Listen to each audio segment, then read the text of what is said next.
Bon, on y va. La négociation, c'est un peu comme un jeu, hein. Un jeu avec de gros enjeux, où il y a une seule règle qui domine toutes les autres. Et aujourd'hui, on va décortiquer ça. L'art de garder le contrôle pour toujours avoir une longueur d'avance.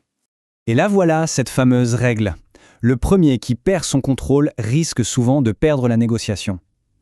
C'est tout simple, mais c'est vraiment la règle d'or. La vérité fondamentale qu'on va creuser ensemble. C'est le socle, le point de départ de n'importe quelle bonne stratégie. C'est direct, sans chichi, et pourtant, c'est d'une puissance incroyable. Alors oui, comprendre cette règle, c'est le premier pas. Facile. Mais qu'est-ce que ça veut dire vraiment garder le contrôle?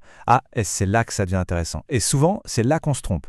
Parce que l'idée qu'on s'en fait est la plupart du temps complètement à côté de la plaque. Ok, donc il est temps de tordre le cou à une idée reçue, une idée vraiment tenace. On va voir que le contrôle émotionnel, ce n'est pas du tout, mais alors pas du tout, devenir un espèce de robot sans émotion. C'est même tout l'inverse. Regardons ça de plus près. D'un côté, on a ce que le contrôle n'est pas. Refouler ses émotions, rester de marbre, ne rien montrer. C'est le cliché. Et de l'autre, ce que c'est vraiment. Les exprimer avec justesse, avec modération. Concrètement, ça donne quoi?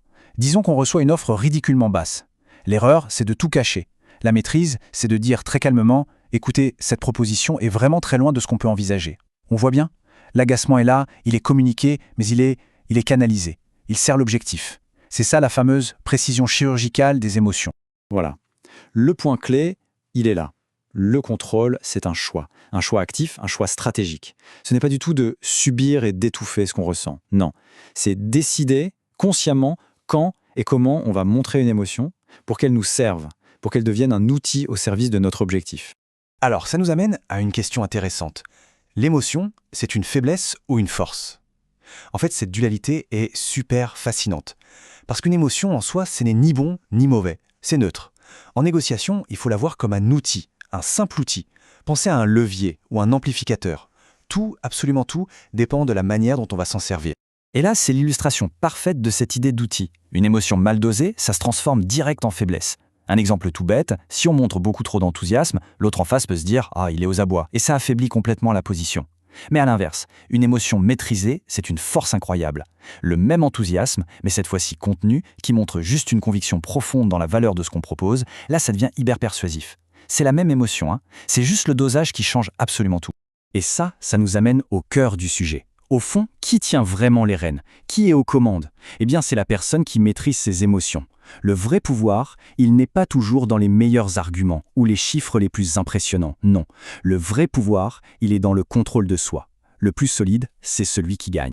Donc pour résumer un peu, on est parti d'une toute petite règle, toute simple, et on arrive à quelque chose de bien plus profond sur le pouvoir des émotions.